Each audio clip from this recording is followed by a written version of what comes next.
The kingdom of Eldralore had stood for over 4 centuries, its crimson-bannered citadel perched high upon the Stormfang cliffs.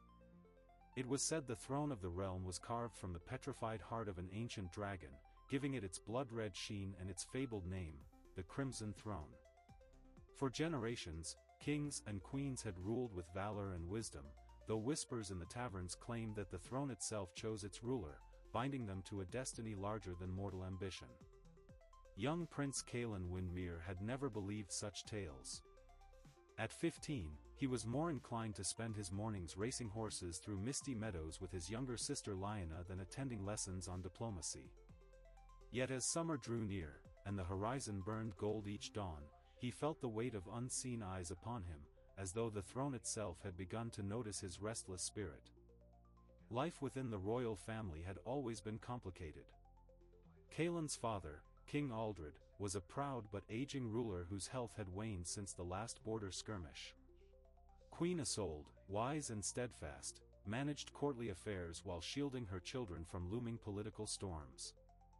The court whispered of distant cousins scheming for succession, of merchants bribing dukes for influence, and of a mysterious prophecy that foretold the return of a chosen heir who would face trials unseen for centuries.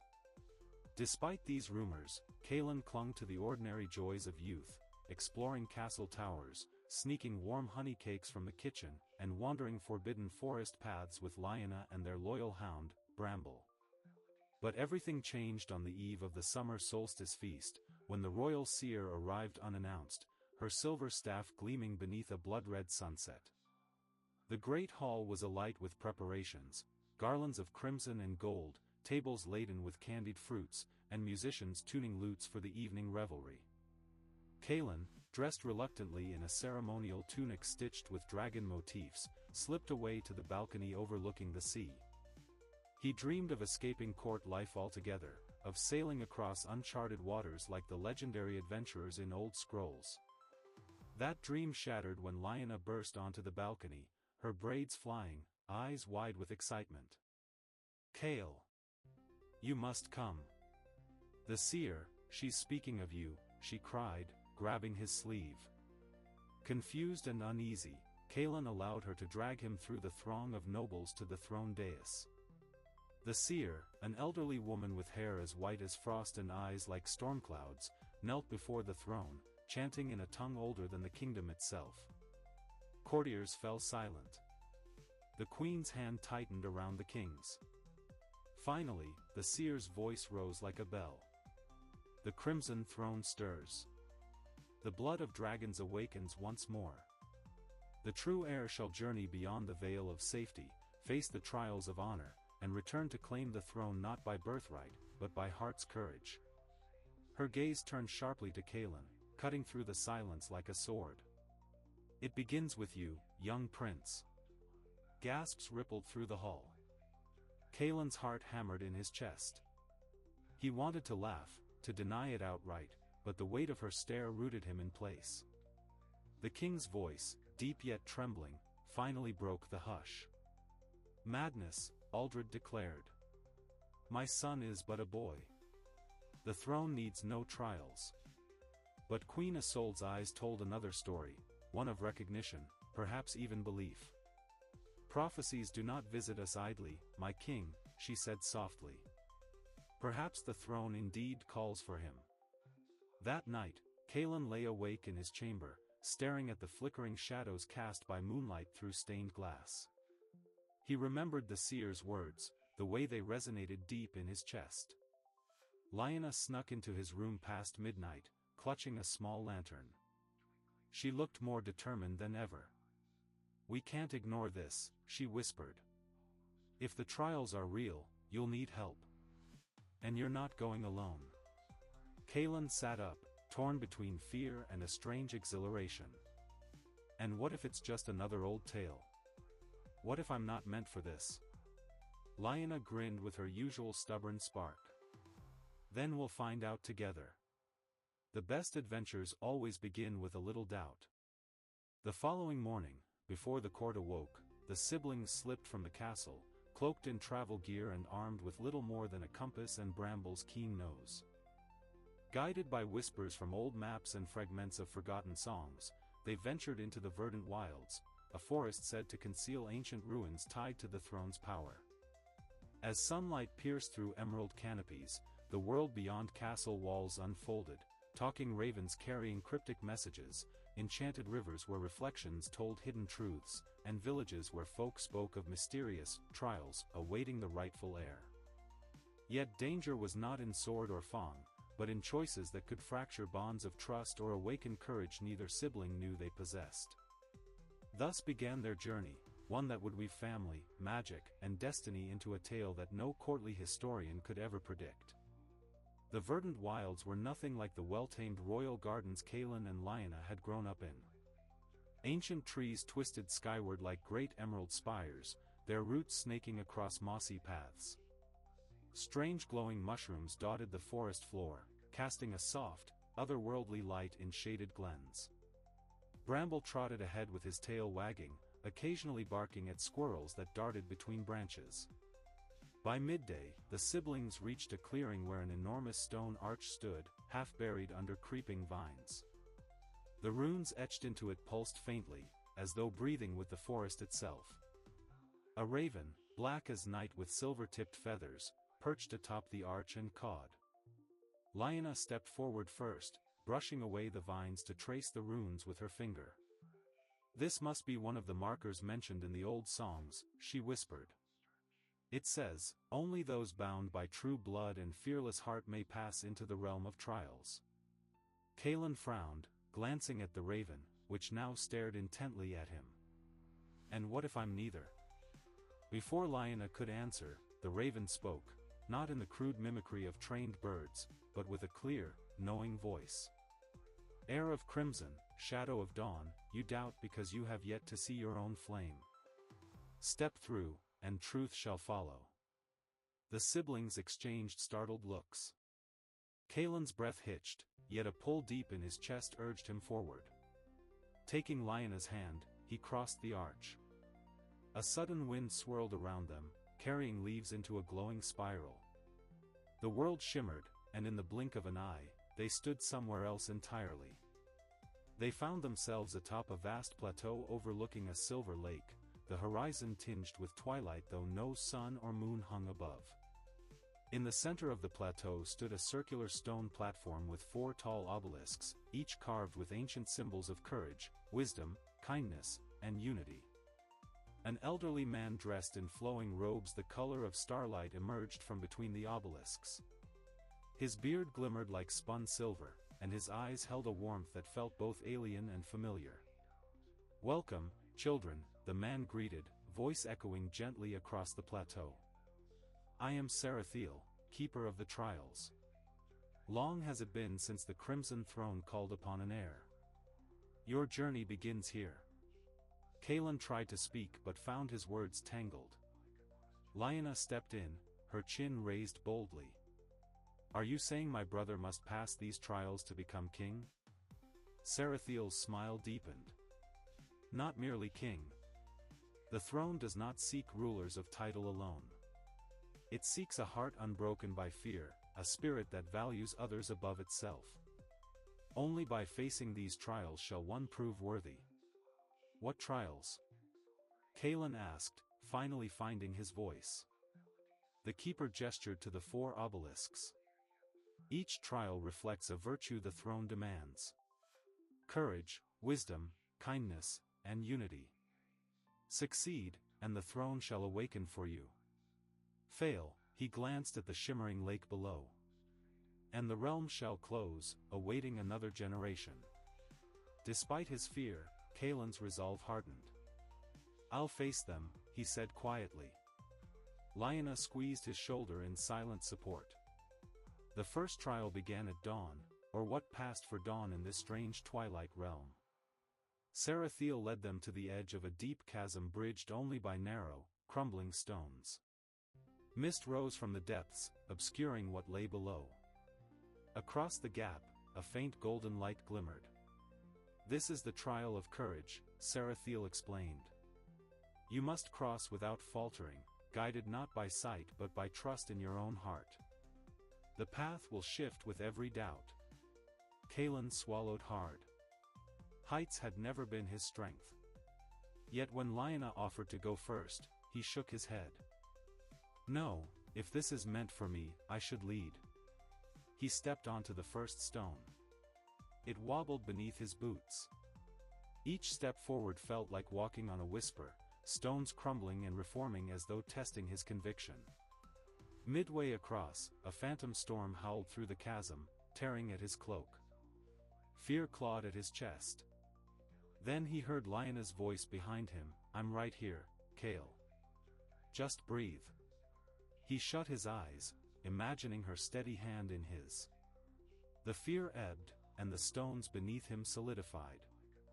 With one final leap, he landed safely on the far side. Lyanna followed, nimble and fearless, earning a proud smile from the keeper. "You have faced your fear and moved despite it," Sarathiel declared. "Courage is yours." That night, they camped by the Silver Lake. The stars above seemed alive, dancing in unfamiliar constellations. Lyanna leaned against her brother's shoulder. "You were amazing today," she said softly. Caelan chuckled. "I thought my legs would give out. But, it felt like you were holding me up the whole time." "Always," Lyanna said with a grin. "That's what family is for."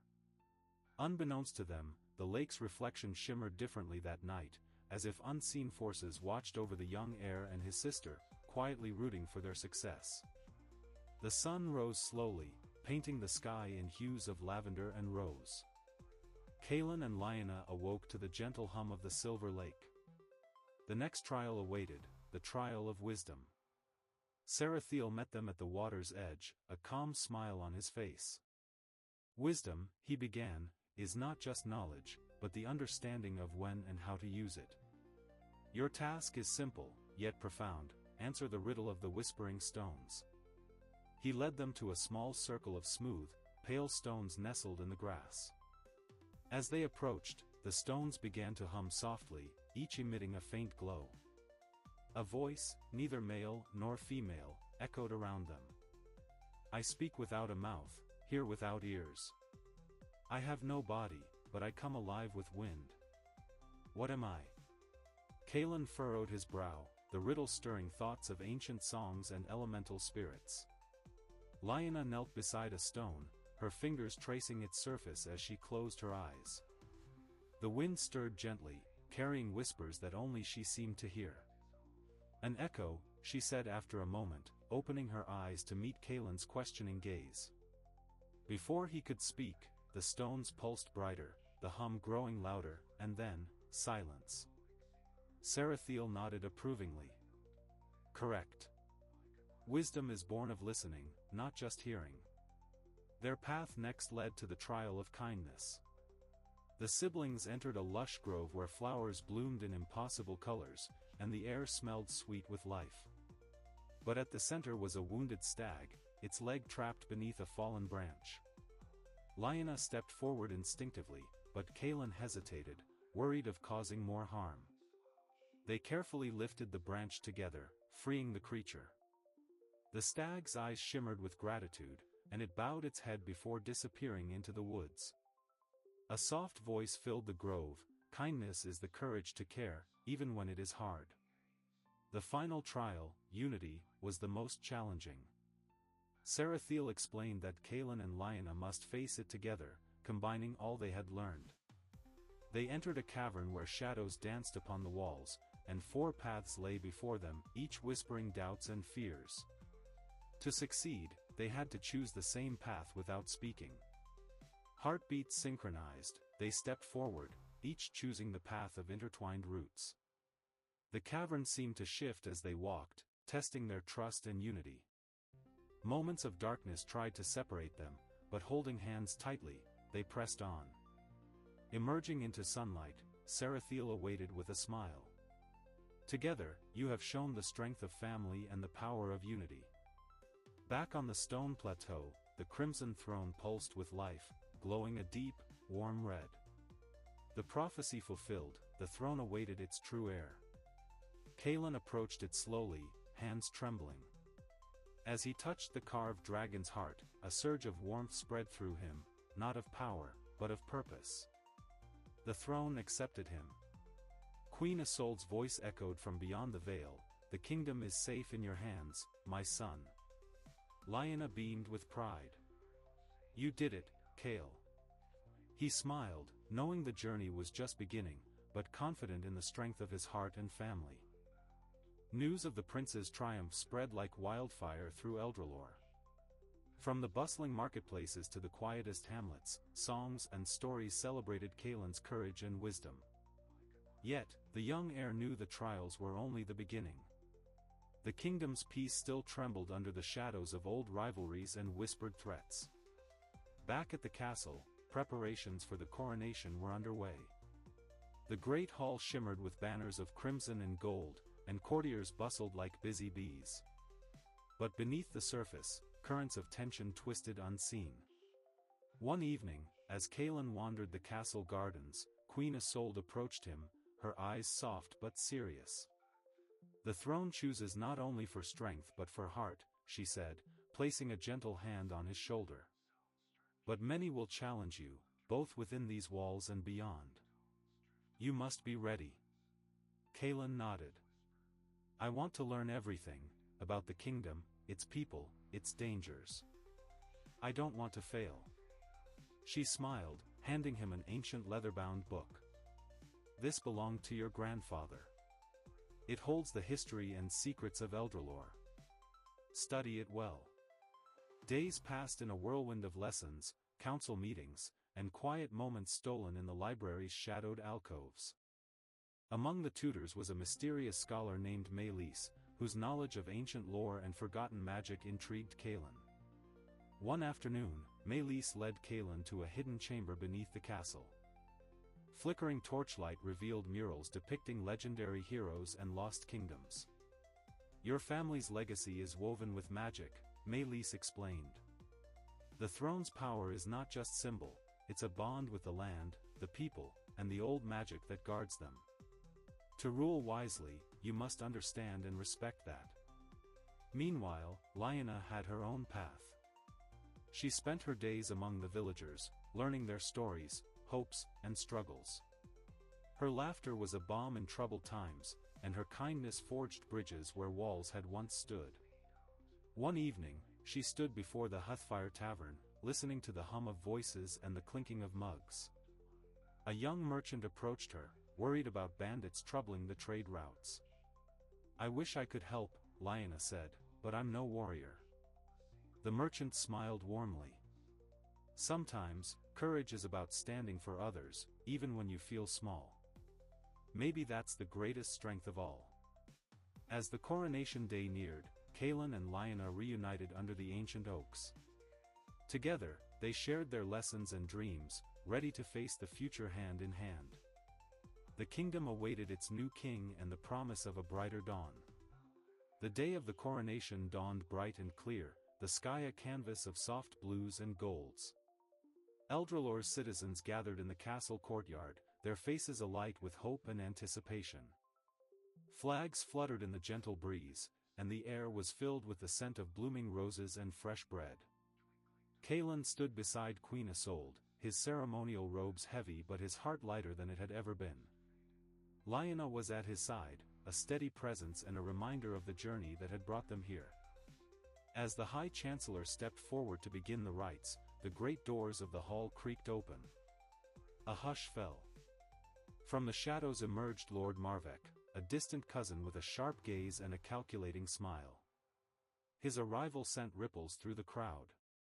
"Your Majesty," Marvek said, bowing with practiced grace, "may I offer my congratulations, and my counsel?" King Aldred's old friend, Lord Marvek had always been an enigma, wise, ambitious, and unpredictable. Caelan met his eyes steadily. "Your counsel is welcome," Caelan replied, "but the throne belongs to those who serve the realm, not those who seek it for themselves." The moment was tense, but Queen Isolde's calm voice broke the silence. "Let us remember that unity strengthens us all." Days passed with political maneuvering beneath the surface, but Caelan and Lyanna remained focused on their people. They visited farms, spoke with craftsmen, and listened to tales from traveling minstrels. With each encounter, the prince's understanding deepened, and the sisters' compassion grew. One evening, while walking near the castle walls, Caelan noticed a figure cloaked in midnight blue slipping through the shadows. Curious and cautious, he followed. The figure led him to a hidden grove where an ancient tree stood, its bark etched with glowing runes. "You seek to understand the throne's true power," the figure said, removing the hood to reveal Meleese. "But power without wisdom can be a curse." Meleese placed a hand on the tree, and images of past rulers flickered in the air, some noble, others consumed by pride. "To rule is to balance," Meleese whispered. "Strength with kindness, tradition with change. Your trials were just the beginning." Meanwhile, Lyanna uncovered a plot against the crown, a secret alliance of nobles planning to disrupt the coronation and seize power. She confided in Caelan, and together they crafted a plan to expose the conspirators with the help of loyal friends in the court. The night before the coronation, the castle was alive with tension and whispered warnings. Yet, Caelan and Lyanna stood firm, bound by trust and purpose. The day of the coronation dawned bright and clear, the sky painted in soft blues and warm golds that promised a hopeful future. The citizens of Eldralore poured into the castle courtyard in waves, farmers with dirt-streaked hands, merchants with bright silks, children with eyes wide in wonder. Flags and banners fluttered in the gentle breeze, and the air was fragrant with blooming roses and fresh bread from the village ovens. Caelan stood beside Queen Isolde on the great dais, his ceremonial robes heavy and ornate, yet his spirit was lighter than ever before. His eyes scanned the crowd, landing often on Lyanna, who stood at his side, calm, strong, the unyielding anchor he had come to rely on. Their journey had been long and uncertain, but now the kingdom looked to them with hopeful anticipation. The High Chancellor stepped forward, a tall man draped in robes embroidered with silver thread. His voice echoed across the courtyard as he began the ancient rites, calling upon the blessings of the ancestors and the magic that safeguarded Eldralore. The crowd bowed their heads in reverence. Just then, the great doors to the hall creaked open, and a hush fell over the crowd. From the shadows stepped Lord Marvek, a distant cousin of the royal family whose sharp eyes and calculating smile had long stirred unease in the court. Draped in deep green velvet, he walked with the poise of a man accustomed to power, though whispers of his ambition always lingered like a shadow behind him. "Your Majesty," Marvek said smoothly, bowing with the practiced grace of a seasoned courtier, "may I offer my heartfelt congratulations, and my counsel, in these pivotal times." King Aldred, frail but dignified, nodded solemnly. Caelan's gaze met Marvek's, steady and unflinching. "Your counsel is welcome," Caelan replied, voice firm and clear, "but the throne belongs not to those who seek it for themselves, but to those who serve the realm with honor." A flicker of something unreadable crossed Marvek's face before he masked it with a polite smile. Queen Isolde stepped forward, her voice calm yet resolute.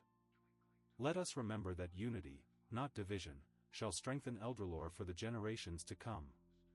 Though the ceremony resumed, a tension lingered, threading its way through every whispered conversation in the halls. In the days that followed, political currents swirled beneath the surface. Caelan and Lyanna threw themselves into their duties with determination. They traveled beyond the castle walls, visiting villages and farms, meeting craftsmen and common folk, and listening to their stories and concerns.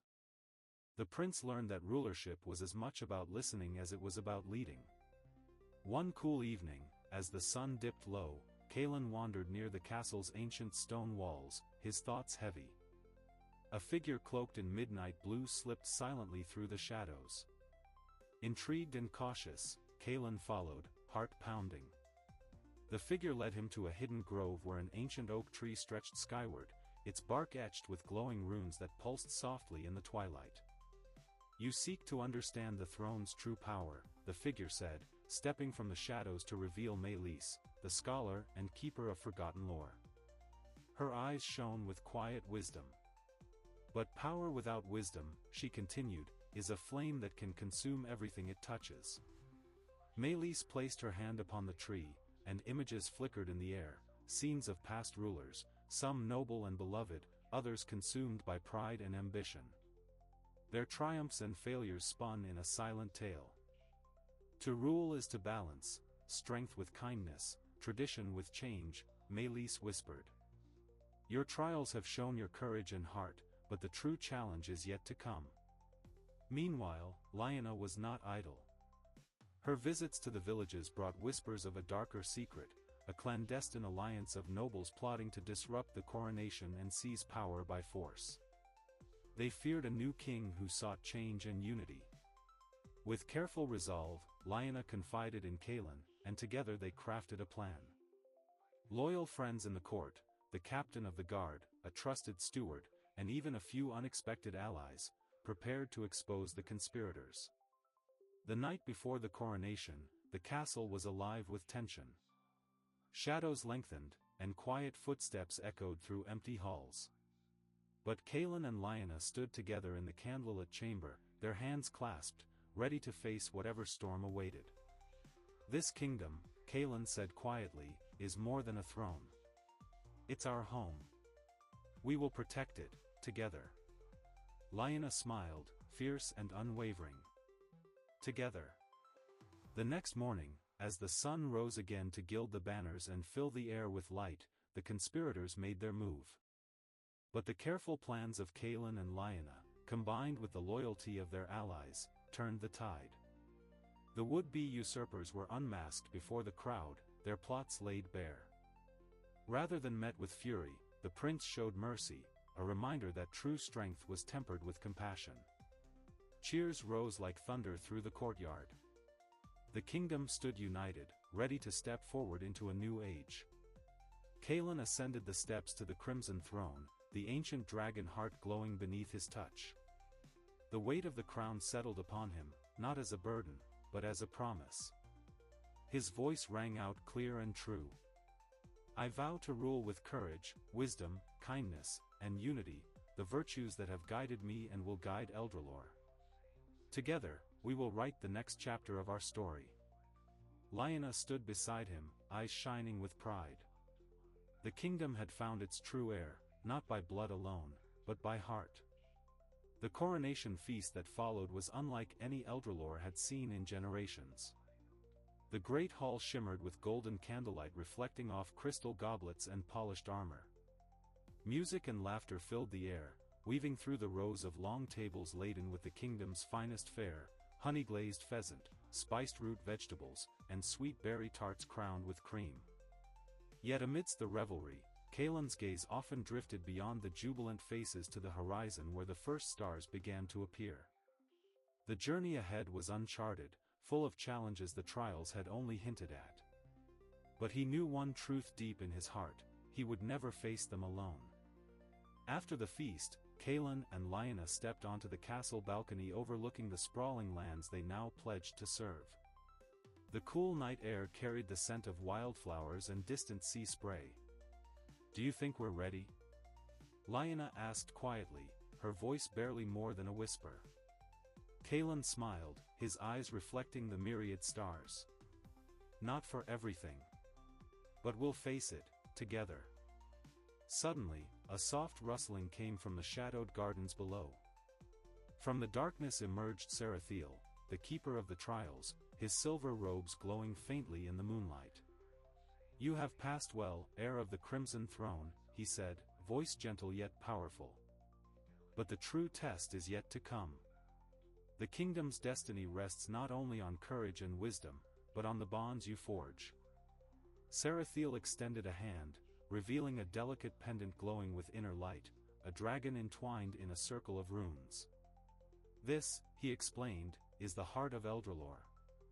It will guide you in times of doubt and unite the people as one." Caelan accepted the pendant with reverence, feeling its warmth seep into his skin. "Thank you, Keeper," he said. "We will honor this gift." In the months that followed, Caelan and Lyanna traveled throughout Eldralore, bringing hope and healing where needed. The kingdom blossomed under their care, old rivalries faded, new alliances formed, and the land itself seemed to thrive. At the center of it all stood the Crimson Throne, a symbol not of power wielded over others, but of service, sacrifice, and unity. And so, the tale of the heir to the Crimson Throne became legend, not because of battles won or enemies vanquished, but because of a family bound by love and the courage to build a future together.